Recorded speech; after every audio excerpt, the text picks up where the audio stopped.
Hi and welcome to another video by Old Hiking Geezer and Mrs. Old Hiking Geezer. Today we're off to Aughris Head, which is on the Sligo coast facing the Atlantic and on the WWII. And let's go, onwards and upwards. 80 kilometres per hour is a bit optimistic on a road like this.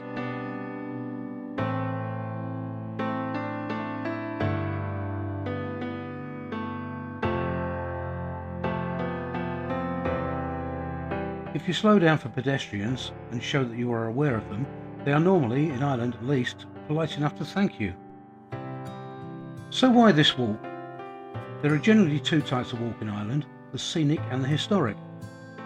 This is a walk that combines the two.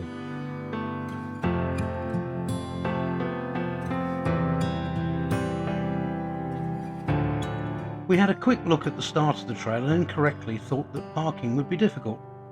So we drove to the famous beach bar, where Gabby had to use the loo.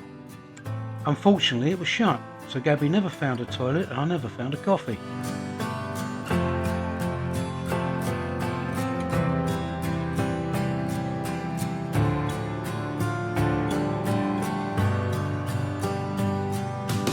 We got out of the car for a look round. I immediately made a new friend.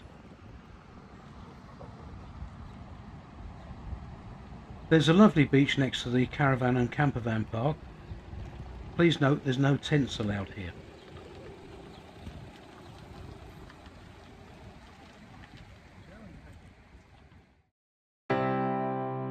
So we left the car park at the beach bar and headed to the trailhead, which is next to the pier and well signposted.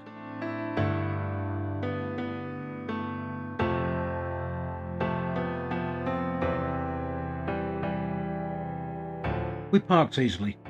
Some residents have coned off the areas in front of their houses, but there are a couple of spots near the start and others along the approach road. The start of the path has this information board, which is well worth a read. It must be mentioned at this point that the path unfortunately is not wheelchair or buggy friendly. This is the trailhead. Obviously, being a loop, you can start wherever you want, but this is as good a place as any.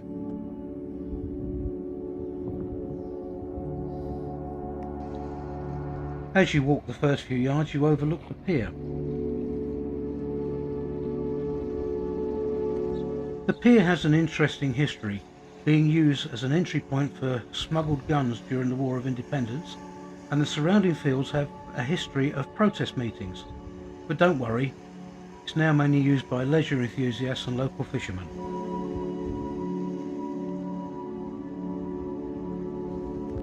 So let's get into the walk proper. You walk down this path, beautifully flowery in summer.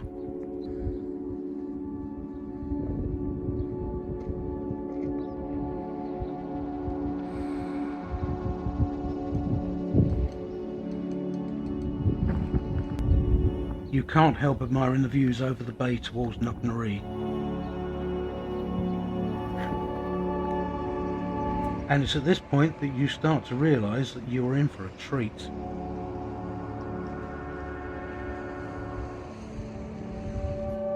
The walk is mainly on fenced gravel paths, but there is a stretch over a farmer's field which is unfenced and open to low but still dangerous cliffs. The path does undulate and it is gentle, and the walk should be perfectly doable for anybody of average fitness, as there are no steep climbs, and it's only 4 kilometres. I would imagine that the field part of the path can get a little soggy underfoot after heavy rain.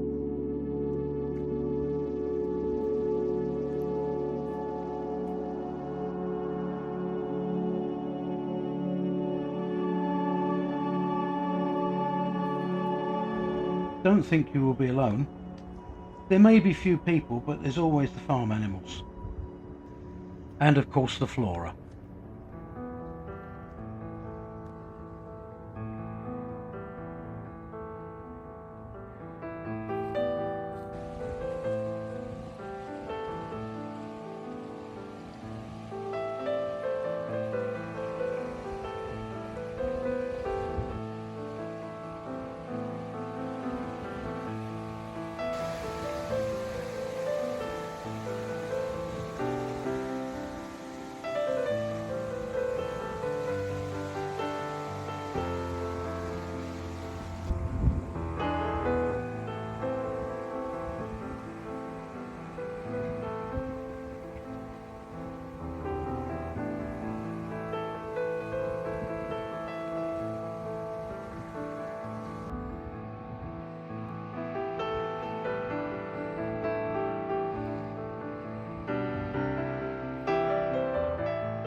It's impossible to power march along this path. You have to stop and take in the views.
We chose a nice fine day when the sea was reasonably calm.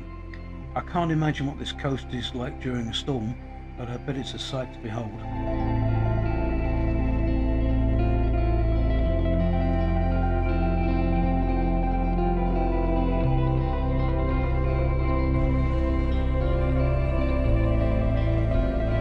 Lovely place for a spot of fishing.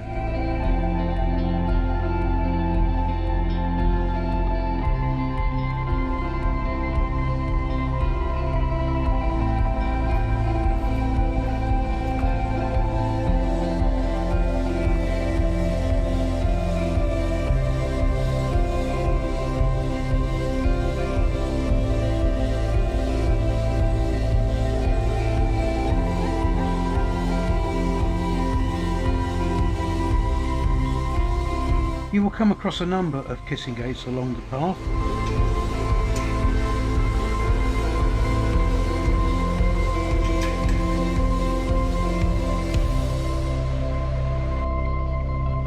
I thought this was so cute, by Aoife O'Connell, age 6.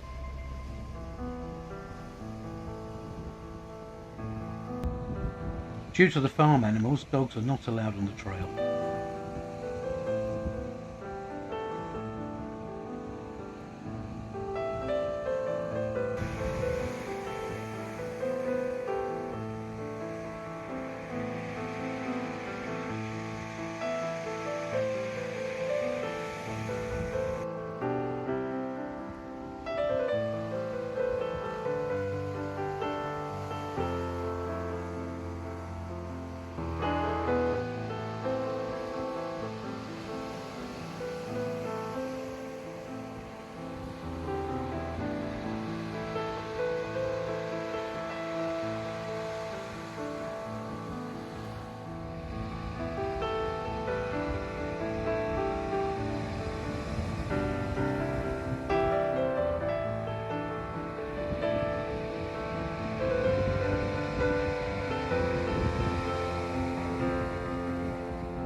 And now we reach the Aughris Promontory Fort, known locally as O'Toole's Castle.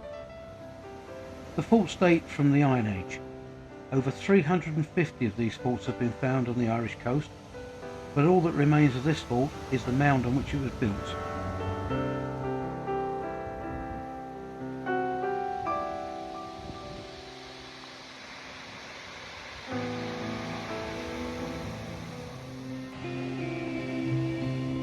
Gabby taking some footage. And Knocknaree getting in shot again. I think it's trying to taunt me. If you didn't know, Knocknaree and I have history. Why don't you take a look at my video on Knocknaree after you finish this one?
At this point the path appears to narrow severely.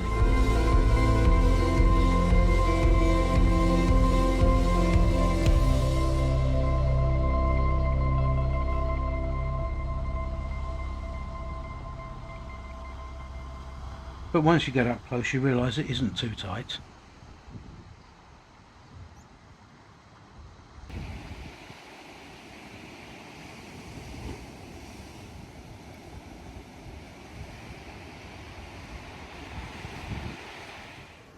Gabby wondered, if you feed cows on grass next to the sea, do they give salted butter?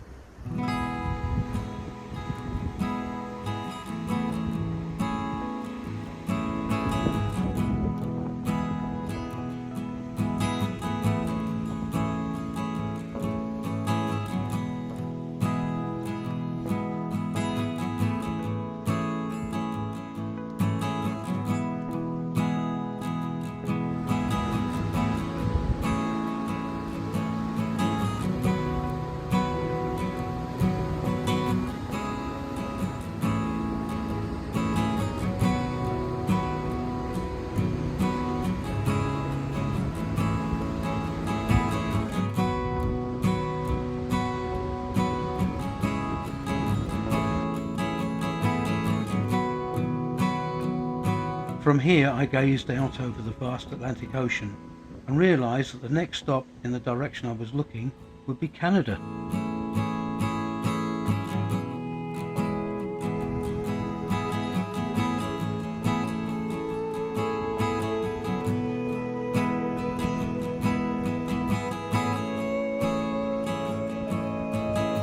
These two, I believe, are Ben Bourbon and Ben Whiskin.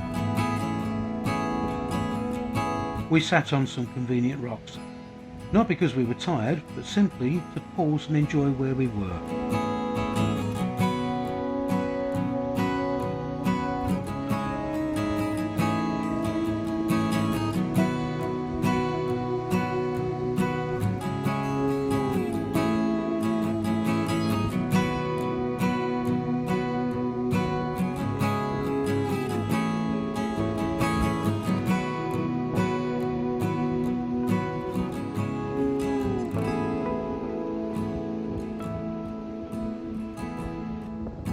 But all too soon it was time to be moving on again.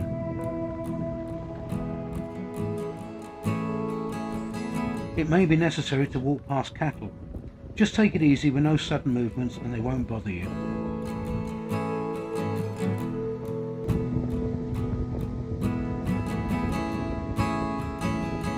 This was a fascinating place, St Patrick's Well.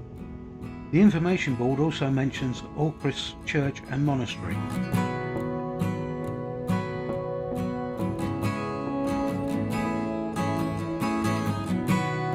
The mass rock here served as an altar for most of the 17th century during the Catholic persecution.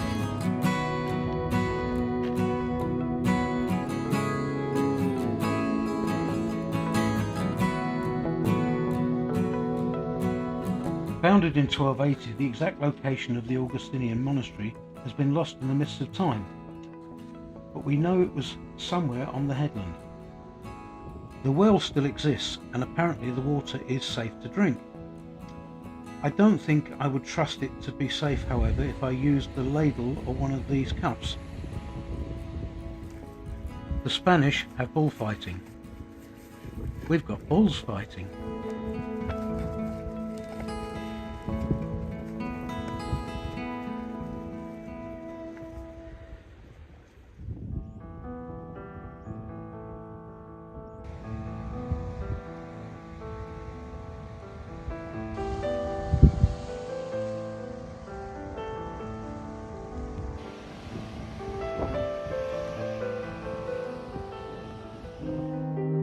And now to something I find fascinating. As an Englishman born in the 1950s, I grew up hearing my parents and grandparents talk about their experiences in the Second World War, or as it is known here, the emergency. And this is a relic of those times. This is lookout post number 67. Although I cannot find the exact date it was built, it was definitely in use in 1940 and possibly 1939. It was used to monitor German and British, later Allied, aircraft and shipping approaching the Irish coast. It was one of 83 posts constructed. 2 people were on watch at any time out of a crew of 7, and the post was manned continuously. Originally, sightings had to be relayed to the local post office by runner or cyclist, but during 1940 a telephone was installed. Ireland was officially neutral during the emergency, but the population was subject to rationing, censorship, travel restrictions, etc. Ireland feared invasion by German troops for most of the war, but due to worsening of relations, in the middle years of the war, Ireland was concerned that Britain would invade. Later it would be realised that Britain had no such intentions. Germany, on the other hand, was considering it. It is fair to say that Ireland wasn't quite as neutral as it appeared. Allied planes were allowed to overfly Irish territory, but German planes were not. Intelligence information was regularly shared with the Allies. In fact, if it hadn't been for weather information from the Republic, the Normandy invasion would have taken place a day earlier, with disastrous results due to a massive storm. To get an idea of the relations, look at the aircraft ID poster, which tells people not to be alarmed by British aircraft, but to take cover from German ones. So after reading this little inscription, it's time for a break, a sandwich and a coffee. But I wet my trousers. No, not like that. I knocked a saucepan of water off the stove and all over my leg. Luckily it wasn't boiling. Anyway, it only dampened my leg and not my enthusiasm, so we tried again before hitting the trail.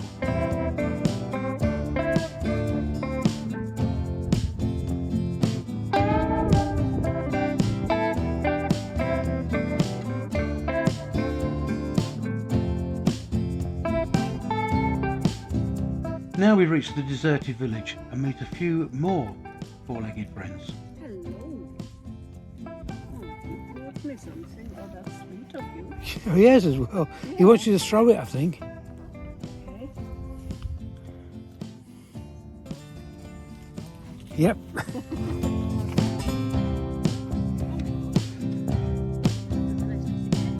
This is a lovely lady called Levine, living in what appears to be the only restored house in the village.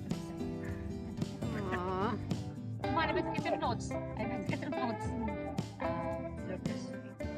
Oh, oh, this fella, he loves his. Yeah, right, Ray. Is it a lot to them? Is it a lot to them, yeah? Yeah. You just say hello to everybody, don't you? Levine runs Levine's Tasty Treats, where we bought 2 lovely ice creams.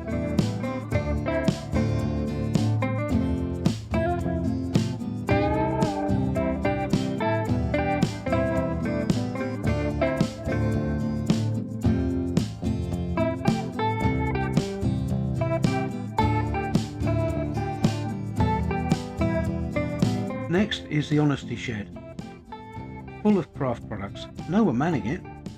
Just choose what you want and put the payment in the honesty box.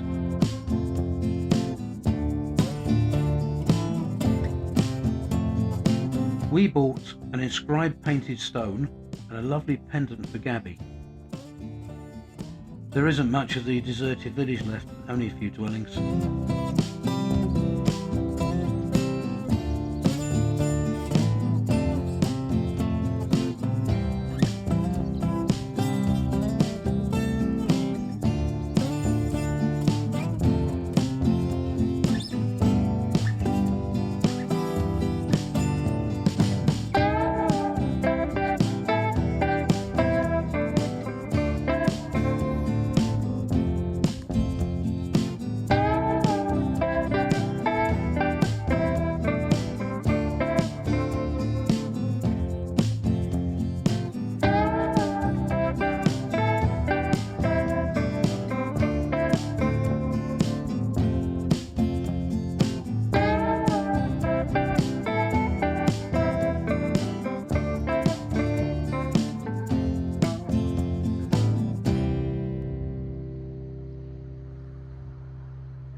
So that is Aughris Head.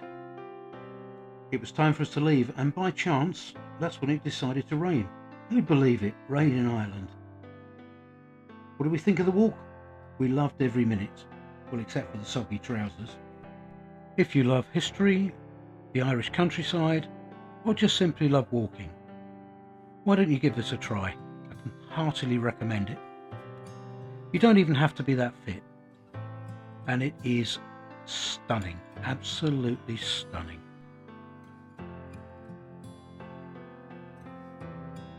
So we're making our way home now, and it's goodbye from Old Hiking Geezer and Mrs. Old Hiking Geezer, and we leave you with a view of a lovely mural we found on the way. Onwards and upwards.